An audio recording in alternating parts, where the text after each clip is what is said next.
I wanted to show you guys how to make this Chicago style deep dish pizza on the stovetop without an oven.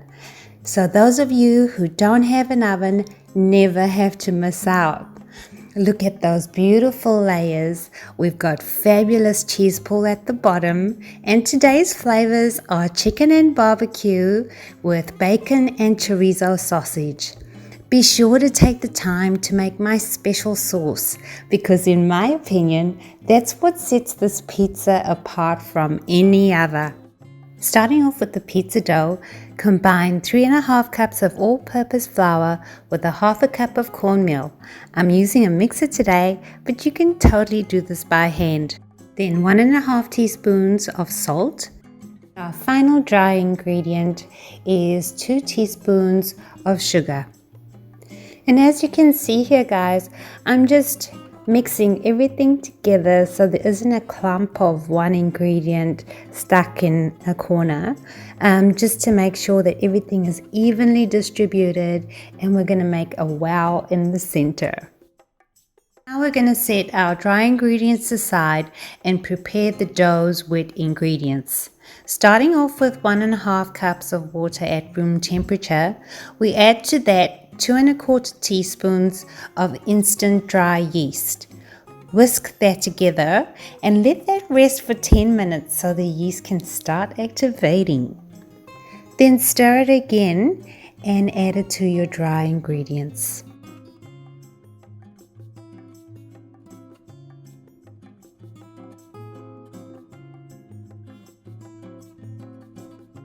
Finally, add 3 tablespoons of unsalted butter melted. Then using a dough hook, I have my setting on low.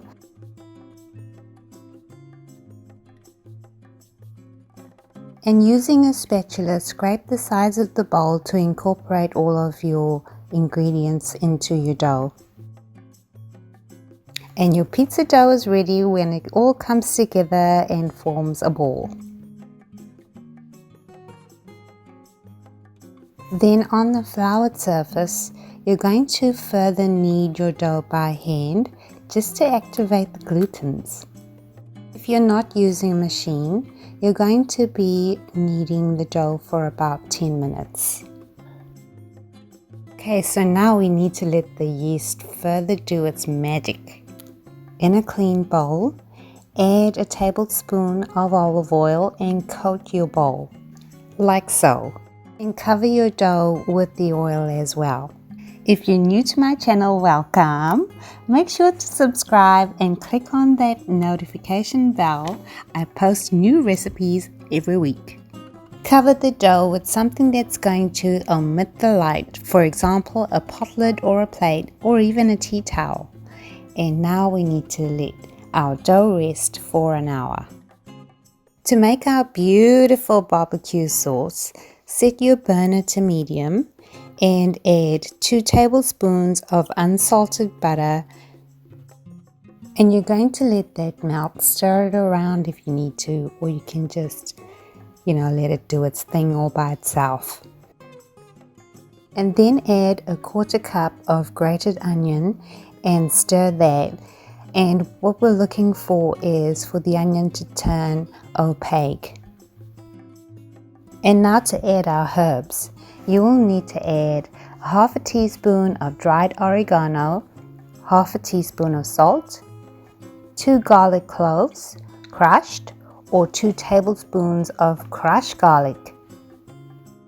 Give that a quick stir again, and then you're going to add 1 can or 28 ounces of crushed tomatoes.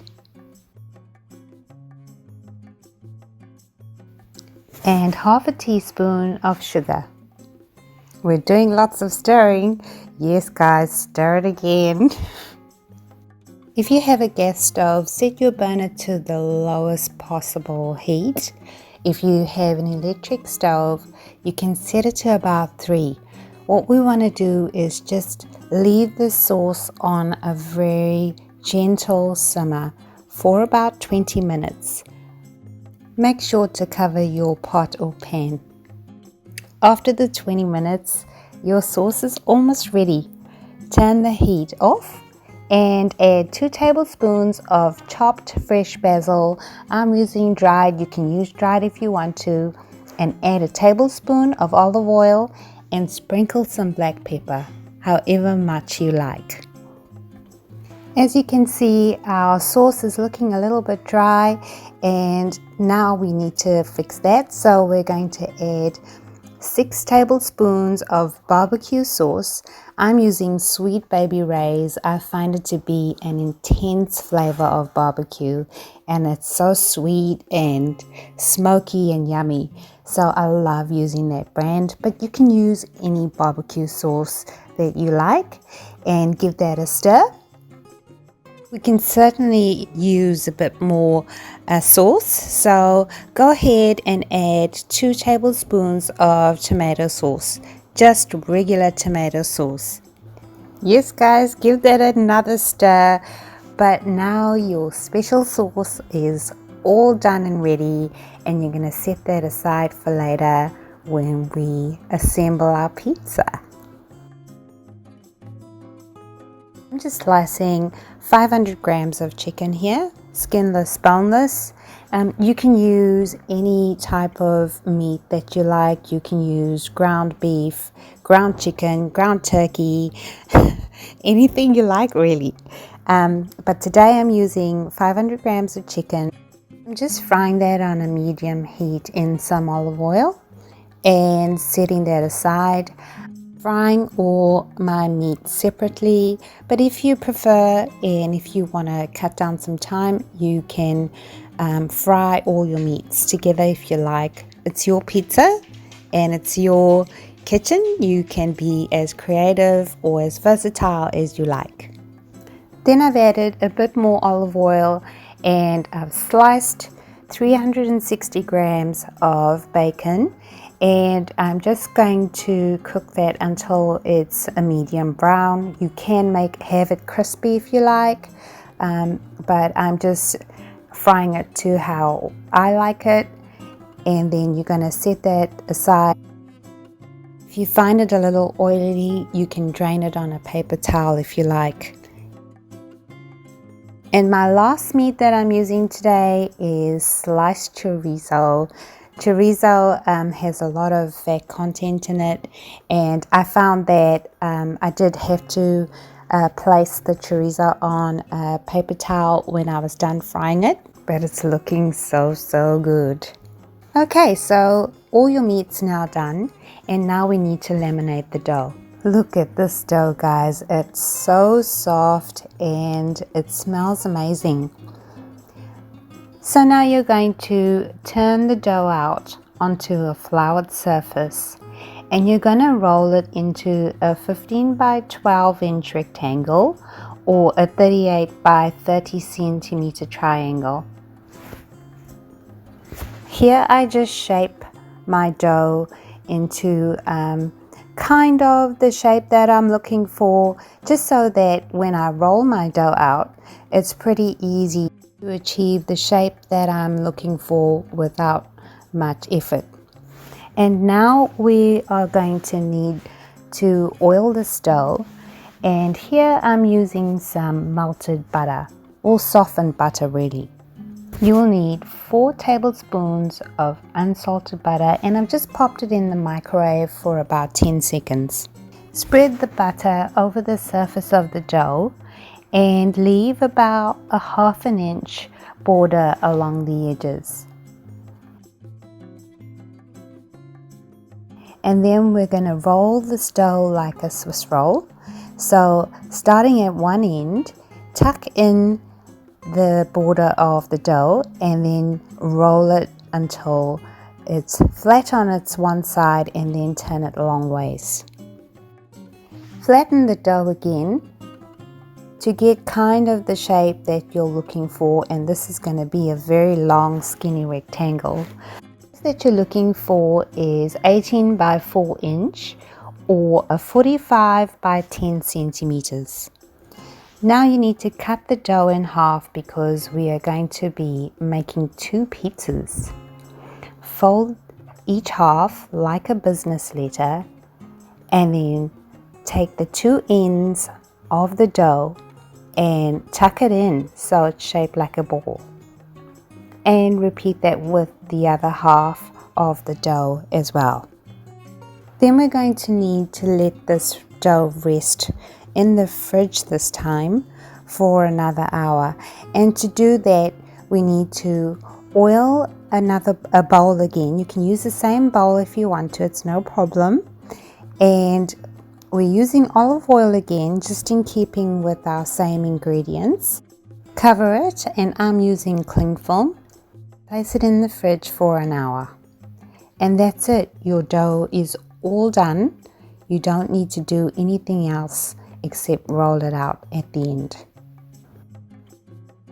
Now you will need to coat a heavy based pan with olive oil.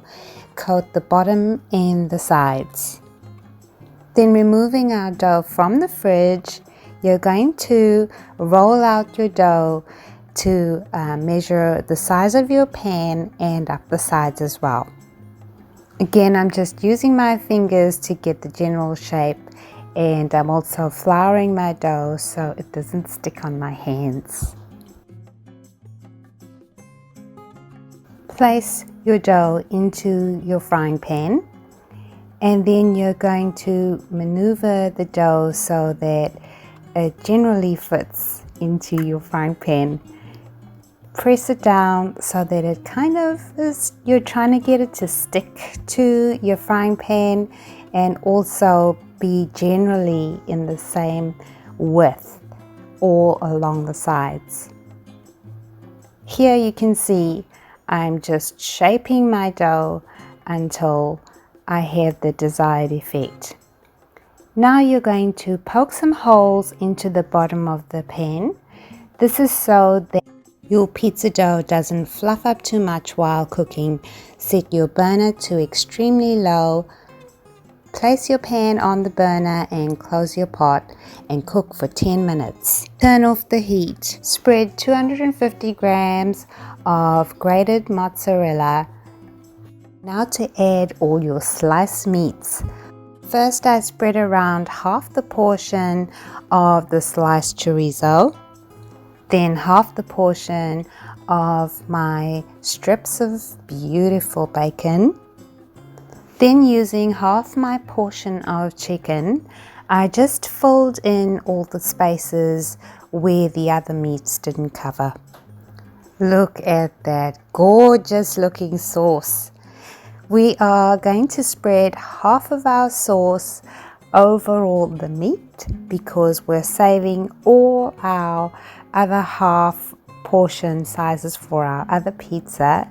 You want to make sure you cover all of the surface of the pizza and then sprinkle some grated parmesan all around the pizza.